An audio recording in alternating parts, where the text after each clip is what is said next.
Herkese merhaba. Bugün Mausa bölgesindeyiz. Sabahın erken saatleri. Deniz kenarında uzun bir yürüyüş yapacağız. Bu yürüyüş sırasında size Mausa bölgesinin en iyi plajlarını tek tek göstereceğim. Şu an tam karşımızda ufukta gördüğünüz yer Mausa. O istikamete doğru gideceğiz. Şu an yaklaşık Mausa'dan 20 kilometre uzaktayız ve hemen yan tarafımızda yukarıda burası Salamis Otel. Salamis Otel'in plajından Mausa'ya doğru yürüyüşümüze başlayacak ve ben size bölgeyi tanıtacağım. Şu an tabi korona süreci olduğu için otel henüz kapalı. O yüzden bu karşımızda plaj, otelin plajı ama boş. Normalde böyle boş olmaz bu saatlerde bile. Yürüyüşümüze başlayalım.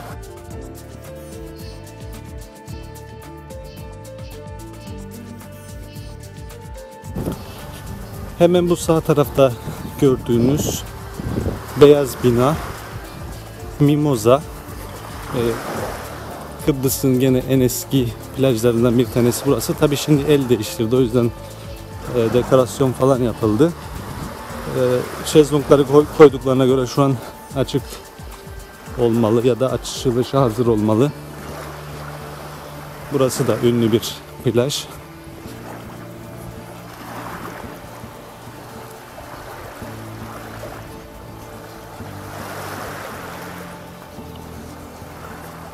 Günaydın.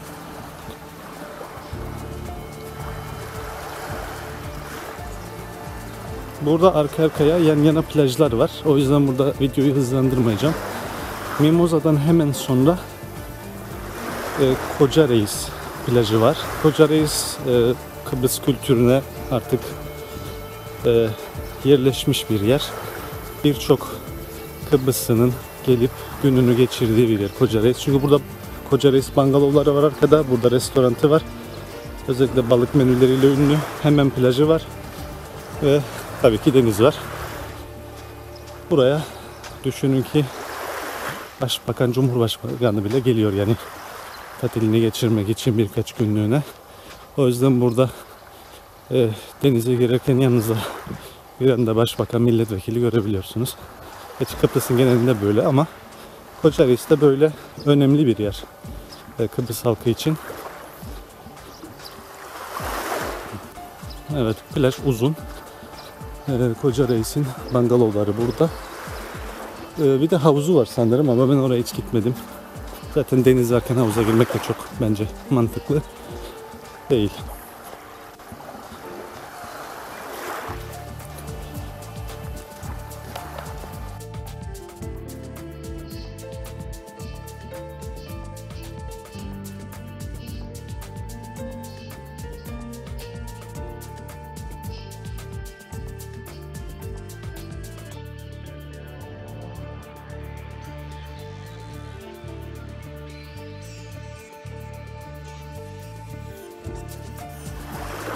Yürüyüşümüzde 3. karşılaştığımız plajımız burası. Dediğim gibi çok yan yana bu plajlar. Burası da Boğaziçi Belediyesi'nin halk plajı. Yakın zamanda düzenlendi. Eski bir plaj ama bu hale yakın zamanda getirildi. Fiyatları Koca Reis'e göre daha uygun bir yer. Belediyeye ait olduğu için. Burası da halk tarafından, çiftler tarafından tercih edilen bir yer. Deniz kalitesi aynı, kum kalitesi aynı. Sadece biraz daha uygun fiyatlı servisler alabiliyorsunuz burada. Denizi böyle gördüğünüz gibi masmavi, klasik. Aynı zamanda Koca Reis, bu arka tarafta kamp alanları var. Koca Reis kamp alanı. Orası da Kıbrıs kültürüne yerleşmiş bir alan. Birçok Kıbrıslı'nın, yerli Kıbrıslı'nın burada anıları vardır. Buralar ailelerin daha çok toplu halde eğlendikleri, denize geldikleri yerlerden bir tanesi.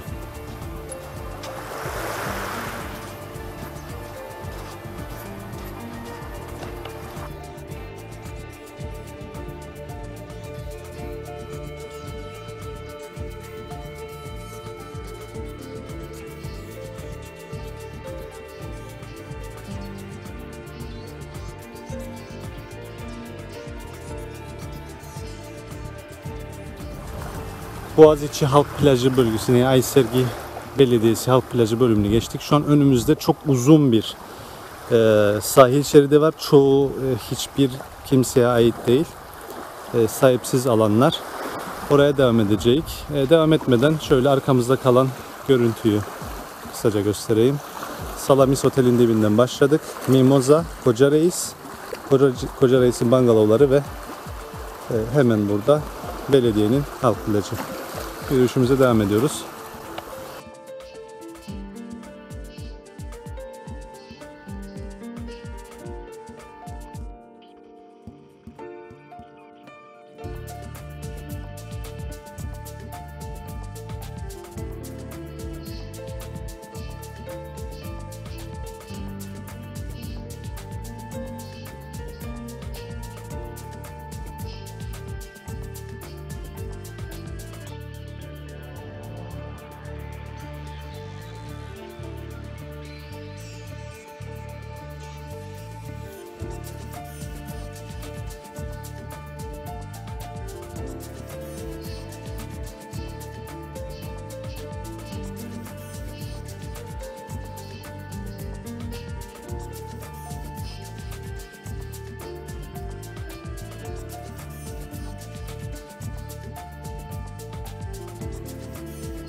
Arkadaşlar, yolumuzun üzerindeki önemli plajlardan bir tanesi de burası.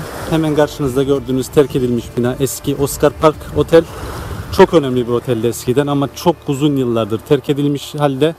Çok güzel bir konuma sahip. Denize sıfır, güzel kumlar olan bir yer. Ancak ne yazık ki sahipsiz kaldı. Hemen arkasında da Venüs Otel ve Venüs Hotel Beach. Onun plajı var. Onlar da sezona hazır değil. Zaten Venüs Otel çok iyi yönetilen bir yapı değil. Bana sorarsanız da Mausa bölgesinin en çirkin yapısı bu. Denize çok yakın, hiçbir şeye benzemeyen bir yapı. Kötü bir mimari.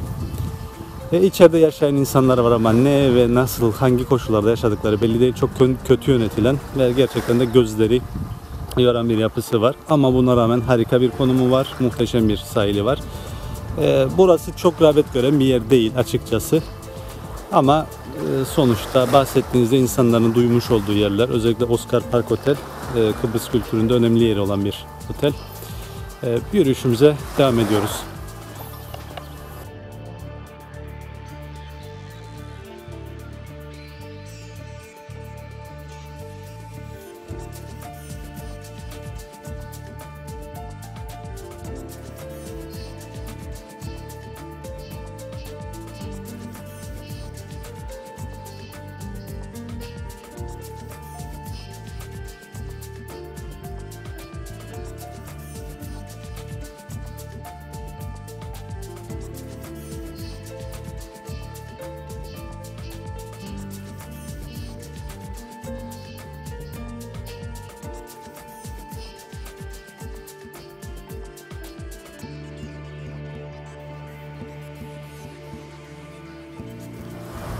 Arkadaşlar, bu arkada gördüğünüz yer Bedis Ormanı. Daha önce burada bir yürüyüş videosu çekmiştik. Hemen Bedis Ormanı'nın devamında Salamis arabeleri var. Hemen yanında Bedis Beach var. Oraya doğru gidiyoruz. Buradan Bedis Beach'e kadar da serbest sahil. Genelde insanların yürüyüş yaptığı yerler ya da kamp yaptığı yerler ya da gece içmeye geldikleri yerler.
Evet arkadaşlar, Bediz Beach'e geldik.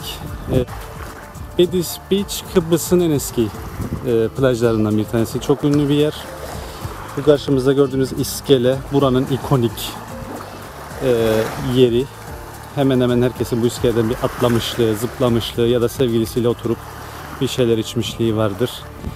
Aynı zamanda çocukken hepsimizin, yani Kıbrıslıların hayaliydi bunun üzerinden deniz atlamak. Bu arkada Orman Dairesi'nin binası var. Orman Dairesi'nin arkasında ormanlık bir alan var, işte Bediz Ormanı. Orada kebap yapmak serbest. Bu sebeple ailelerin buraya çok geldiğini söyleyebilirim.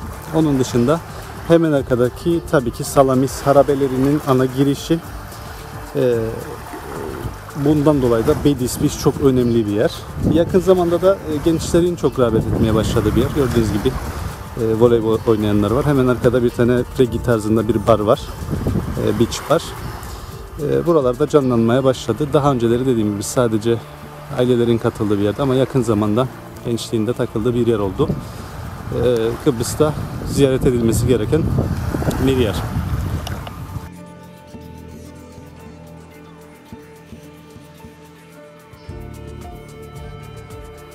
Bundan bahsetmeden de geçemeyeceğim. Burası da birçok insanın fotoğraf çektiği bir yer.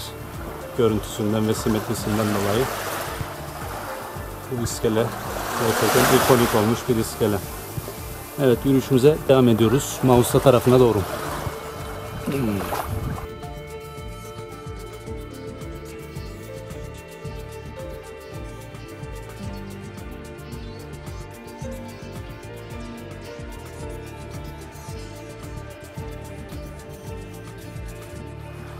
Kısaca buradan bahsedeyim arkadaşlar. Hemen sağ üst taraf görünmüyor fazla ama tamamen Salamis harabeleri. Hemen yan tarafımız deniz ve karşımız Mausa. Bu önümüzdeki sahil tamamen bakir kalmış bölgeler. Buradan ta Silver Beach'e kadar uzun bir yürüyüş mesafesi var ve herhangi bir plaj yok. Aynı zamanda bir zamanlar buraya çıplaklar plajı falan da diyorlardı. Çok sakin bir yer olduğu için bazen insanlar çıplak denize girmek için geliyordu buraya. Ben çocukken hayal meyal hatırlıyorum ama günümüzde artık çok insan kullandığı için burayı, o eski sakin havası kalmadı. Günümüzde burası daha çok yürüyüş yapmak için tercih edilen bir yer. Çok güzel bir kumu var yürümek için ve koşmak için. Çok yumuşak bir zemin değil.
Arkadaşlar yürüyüşümüzü yarıladık.